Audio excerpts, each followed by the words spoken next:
Of the old saying, robbing Peter to pay Paul. You've all heard that, right? In different contexts and so forth.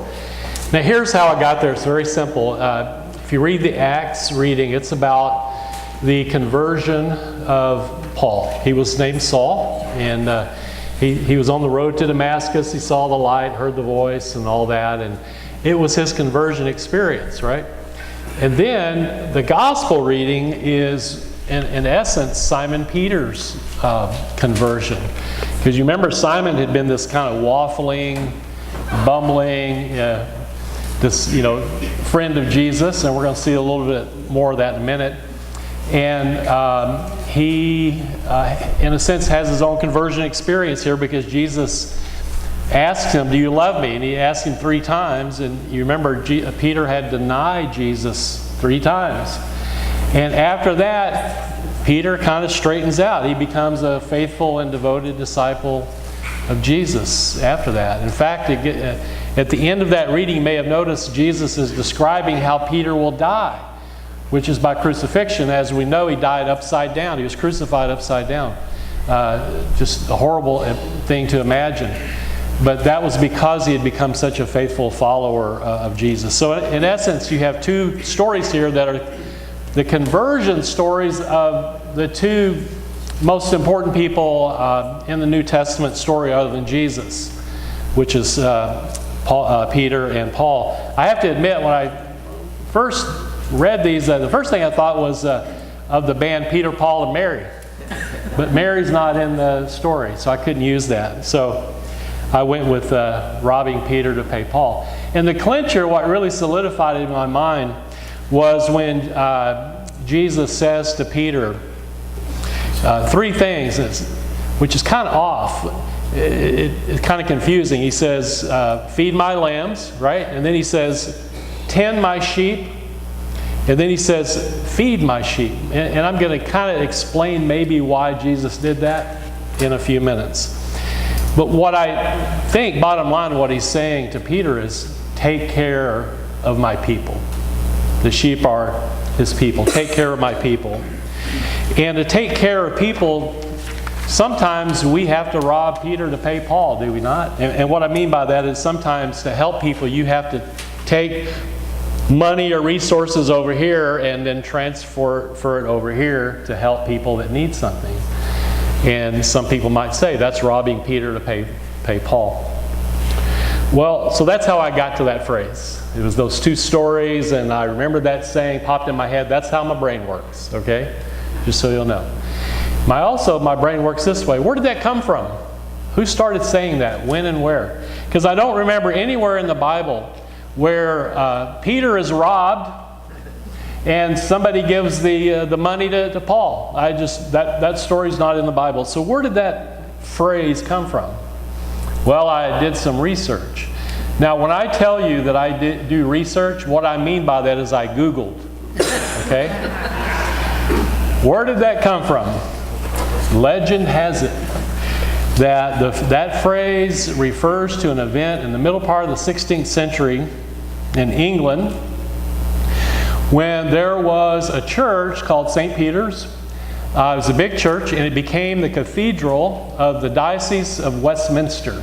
Okay, so you have St. Peter's, Cathedral, Westminster. Well, eventually that diocese got absorbed into the London Diocese, and the cathedral for the London Diocese was St. Paul's Cathedral. Get it? St. Peter, Westminster, St. Paul, London. St. Paul's now the church, the cathedral. And they, a few years later, they realized that St. Paul needed some repair. Guess where they got the money? From St. Peter's. They had to rob Peter to pay Paul. That's where that came from. Maybe. Who knows? Regardless, we've all heard it. It's a well-known phrase in the English language. And some people use it in a derogatory way. Some people don't. But at the turn of the century English writer, when I say turn of the century, I mean back 1899 to 1900, right? There was an English writer named Rudyard Kipling very famous writer. And he used that phrase, or a variation of it, robbing Peter to pay Paul, to criticize his government's practice of redistribution of income and what we call collectivism. Some people might call it socialism, right? And so he was critical of that. And so he said this very sarcastically. He said, only out of the savings of the excuse me, only out of the savings of the thrifty can be made the wage fund to set other men on the way to be prosperous. Okay? I'm going to get some water. Hang on. Excuse me.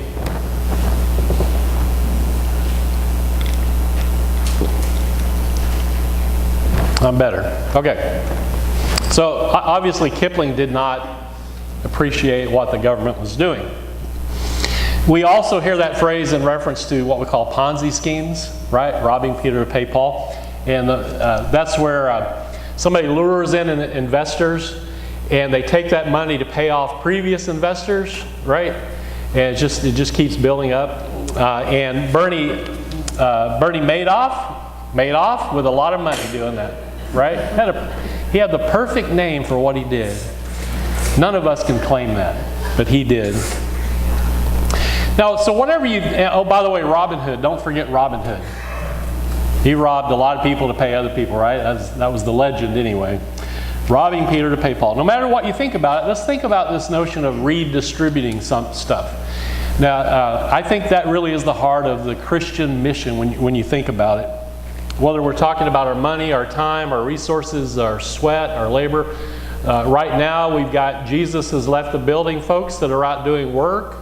You know, in a sense, that's robbing their time and their labor to pay or to help someone else. So that's what we do. That's how it works. But I think naturally human beings are sort of self-centered. We're not naturally inclined to help people as much as we should, I think. So I wonder, so go back to Jesus and Peter, their encounter.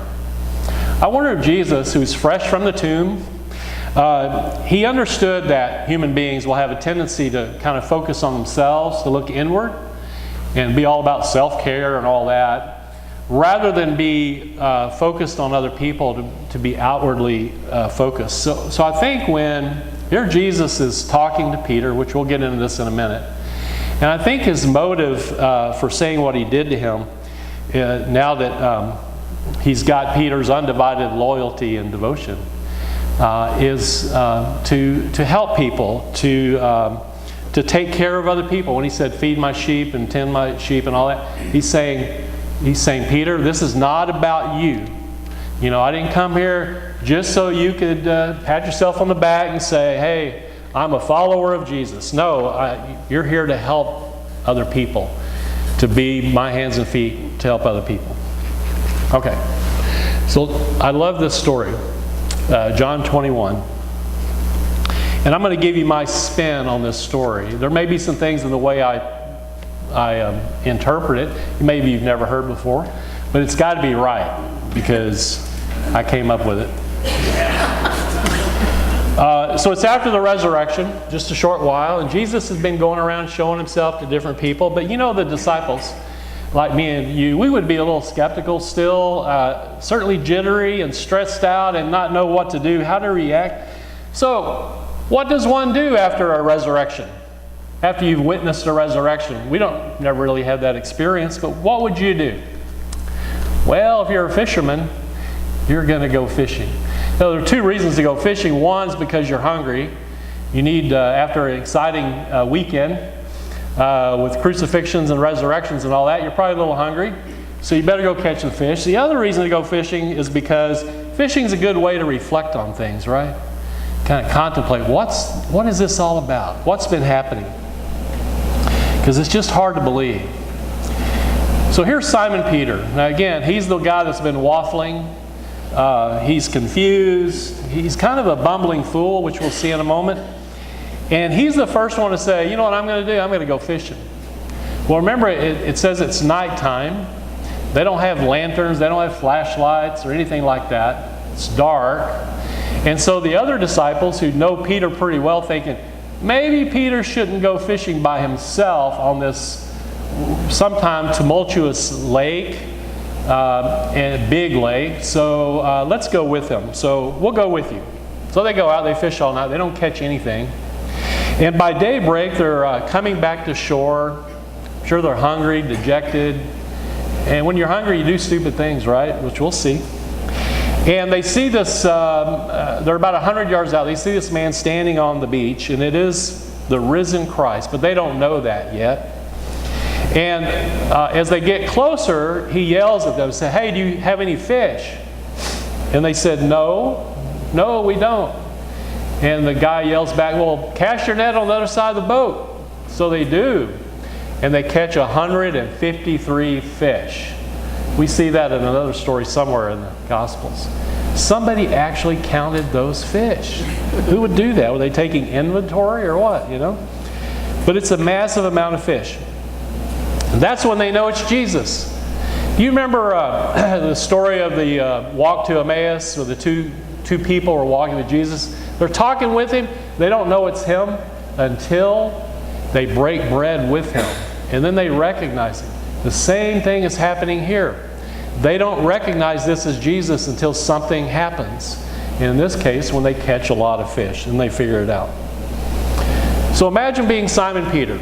You have just a day before denied knowing Jesus 3 times while he, your best friend, is being nailed to a cross.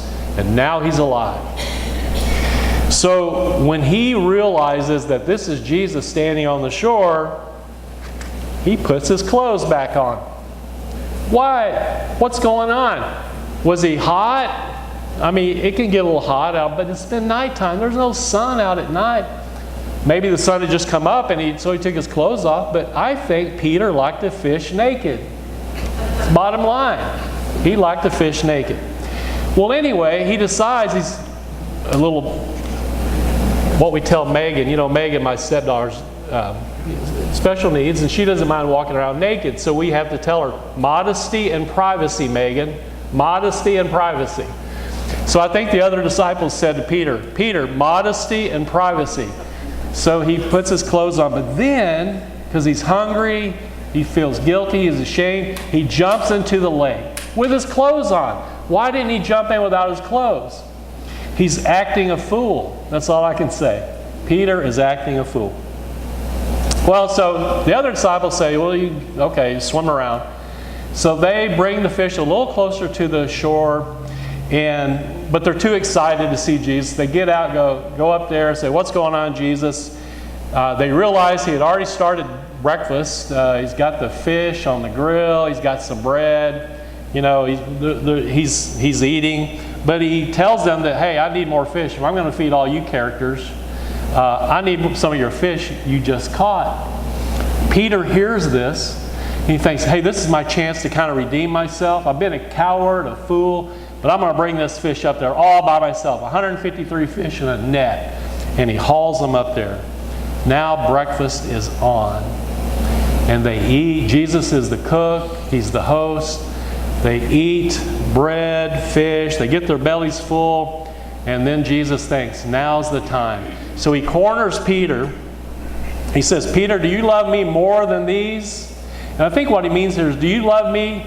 Can you honestly say that you love me more than these other people? Because they didn't deny me like you have. Can you honestly make that claim? And Peter says, well, yes, I love you more than these. Love you. And then Jesus says, well then, feed my lambs. Now remember, they were just eating. And Peter hears Jesus say, feed my lambs. I think he misunderstood Jesus. And he thought, well, maybe he wants me to go prepare some more food.